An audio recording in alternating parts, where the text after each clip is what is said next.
ये हेर्नु है फ्रेन्ड्स, आज यो लोकल माछा अलिकति पक्रेको छु।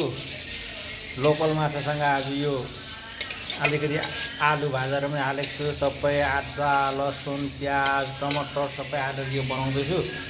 अब यहाँ अलिक सुप बनाउनुपर्छ, झोल बनाउनुपर्छ। यहाँ पानी हाल्दैछु, हेर्नु सक्नुहुन्छ पानी हाल्दैछु। अब पानी लगाएर अलिक उमाल्नुपर्छ। अब यसलाई अब सुप सम्बर बनाउँदैछु। अझै पानी अलिक चाहिन्छ, यो निकै उमाल्नुपर्छ किनभने यो माछाको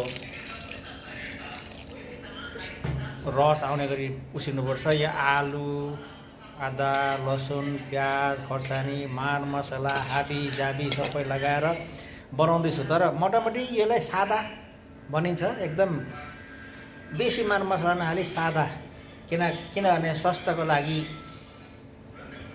राम्रो हुन्छ। अलिक सादा सादा खानुपर्छ। जति मार मसला बेसी खाइन्छ उति हानिकारक हो। र यो मैले खालि यहाँ जिरा मात्रै हालेको छु, त्यो पनि नपिनेको गोटा जिरा र अरू चाहिँ सबै आदा लसुन टमाटरहरू सबै हालेको छु, खोर्सानी सबै हालेको छु, प्याज। अनि अब यसमा यो उम्लेपछि यो माछा लाउँछु। यो आज मैले आफै पक्रेको हो, अब यो चाहिँ अब त्यसमा त्यो उम्लिन थालेपछि त्यसमा हाल्छु म। यो उम्लिन थालेपछि यो माछा त्यहाँ हाल्छु र निकै बेर मोटामोटी 20 मिनट जस्तो उमाल्नुपर्छ। अनि यो माछा चाहिँ भिटामिन माछा हो। यो चाहिँ अब यसलाई भनिन्छ टेङ्ग्रा माछा, टेङ्ग्रा र सिङ्गीहरू छ। यसले चाहिँ जति नै बेसी उमालेर खायो उति नै राम्रो ताकत दिन्छ। ताकत सबै जग्गामा पो दिन्छ, तर त्यो एक जग्गा मात्रै दिँदैन कोही, सबै जग्गामा ताकत आउँछ यो खायो भने चाहिँ। र अब यो माछा चाहिँ यसमा हाल्छु, यसमा हालेर उमाल्छु। करिब 20 मिनट या आधा घन्टा उमाल्छु।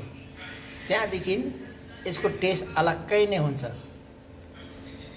12 साता यसको मार मसला हालेर खायो भने आफ्नो शरीरको लागि हानिकारक साबित हुन्छ, हानिकारक हुन्छ। तर यो चाहिँ अलिक सादा प्रकारको हेर्नु सक्नुहुन्छ। यी अलिक सादा प्रकारको बनाएको छु। यो आलु चाहिँ तर पहिला भाजेर यहाँ उमाल्दैछु। आलु पनि त्यो माछा पनि भाजेको छ। अनि यहाँ अब यो आलु निकै पाकिसकेपछि त्यहाँदेखि मात्रै माछा पनि हाल्छु। यो चाहिँ एकदम स्वास्थ्यको लागि उपकारी जिनिसमा निकै धेरै उपकारी पो हुन्छ है। तर यसमा बुझ्नुमा छ, अब बुझ्नेले बुझिहाल्छ, नबुझ्नेले अब सोच्नु होला कस्तो उपकारी होला भनेर चाहिँ भन्दै म यो सानो भिडियो म बन्द गर्न चाहन्छु। अब भोलि खाएपछि मेरो पनि स्वास्थ्य के हुन्छ, त्यहाँदेखि फेरि अर्को त्यो माछा पक्रेर पकाउँदाखेरि चाहिँ फेरि भनौँला नि है।